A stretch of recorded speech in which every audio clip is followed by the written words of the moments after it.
The Next Decade, by George Friedman, is a bold and insightful exploration of the geopolitical trends that will shape the world over the next 10 years.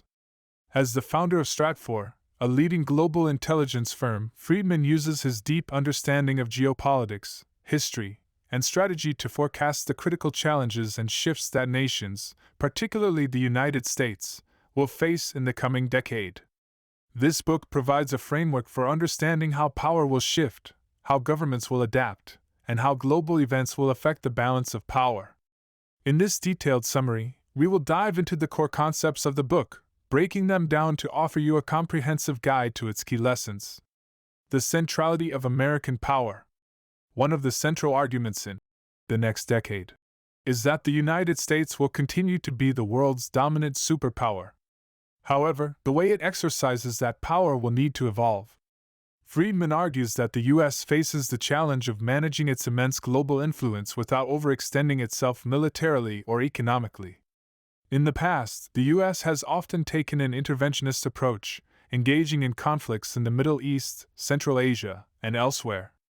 According to Friedman, the next decade will require a more strategic use of American power, focusing on diplomatic engagement, economic influence, and selective military involvement. Friedman emphasizes the importance of balancing global responsibilities with national interests. He argues that the U.S. must learn to manage its relationships with other global powers, like China and Russia, more effectively.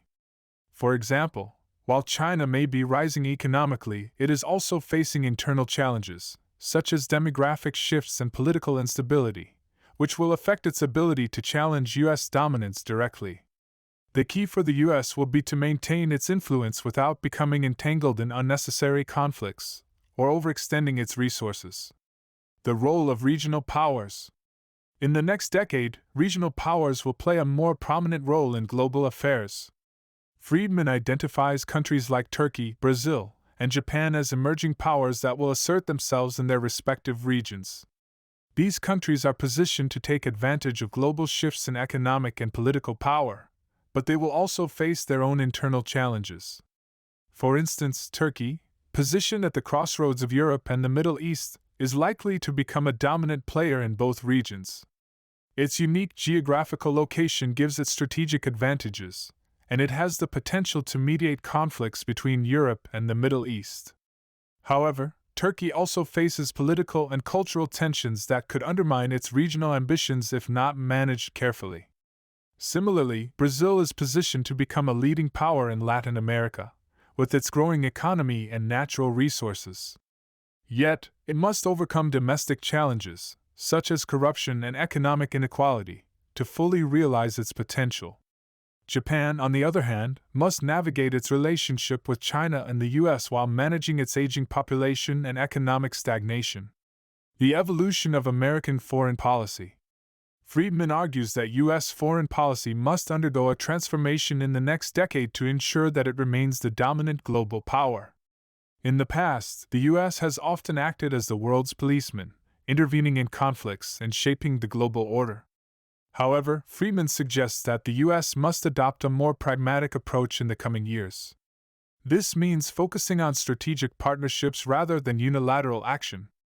For example, instead of directly intervening in conflicts in the Middle East, the U.S. could rely more on regional partners like Turkey or Saudi Arabia to manage regional instability. Similarly, in East Asia, the U.S. could work more closely with Japan and South Korea to counterbalance China's influence, rather than engaging in direct confrontation with Beijing. Friedman also stresses the importance of avoiding entanglements in long, drawn-out conflicts like those in Iraq and Afghanistan. He advocates for a more flexible, adaptive foreign policy that prioritizes American interests while avoiding unnecessary military engagements. This approach requires a deeper understanding of global dynamics and a willingness to adapt to changing circumstances. The return of realpolitik. In The Next Decade, Friedman argues that the world is entering a new era of realpolitik, where nations prioritize their own interests over ideological concerns. This is a departure from the post-Cold War period, where many Western nations, particularly the U.S., framed foreign policy decisions in terms of promoting democracy and human rights. According to Friedman, the next decade will see a return to a more pragmatic, interest-based approach to global politics. This shift is driven by the need to manage complex global challenges, such as economic instability, climate change, and regional conflicts. In this context, nations will be more likely to pursue alliances and partnerships that serve their strategic interests, even if those alliances are with undemocratic regimes. For example, the U.S. may need to strengthen ties with authoritarian governments in the Middle East to counterbalance Iran's influence, despite the potential human rights concerns associated with such alliances. Friedman also notes that this shift toward realpolitik will require the U.S. to engage in more delicate diplomacy. It will need to manage relationships with countries like Russia and China, which have different political systems and values, while still advancing its own strategic interests.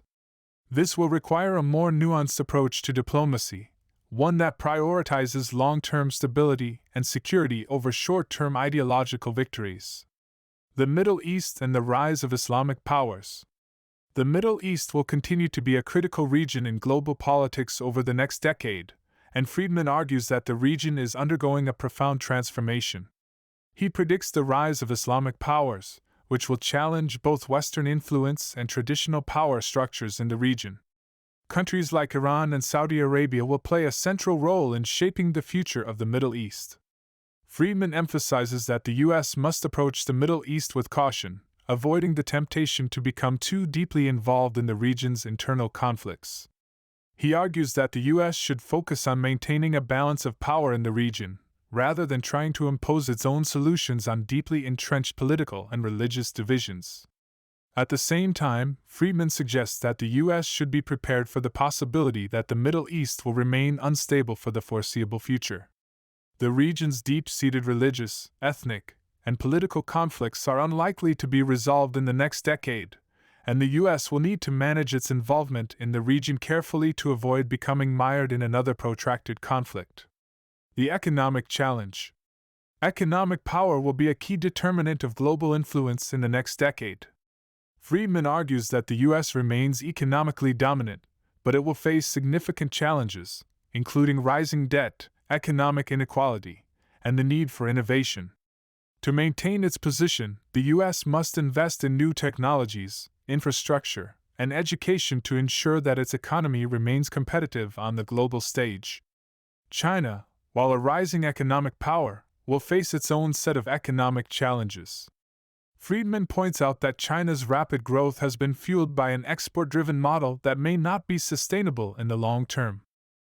As China's population ages and its workforce shrinks, the country will need to find new ways to sustain economic growth. This presents both a challenge and an opportunity for the U.S., which can leverage its technological and economic strengths to maintain its competitive edge. Friedman also notes that the global economy will continue to be shaped by technological advancements, such as artificial intelligence, automation, and renewable energy. Countries that invest in these areas will be better positioned to succeed in the next decade, while those that fail to adapt may find themselves falling behind. A strategic imperative for the United States. In the next decade, George Friedman provides a detailed and thought-provoking analysis of the geopolitical challenges that lie ahead. His core message is clear: the United States must adapt its foreign policy and economic strategies to maintain its global leadership. This will require a delicate balance of power, pragmatic alliances, and a focus on long-term stability rather than short-term gains. Please subscribe to our channel.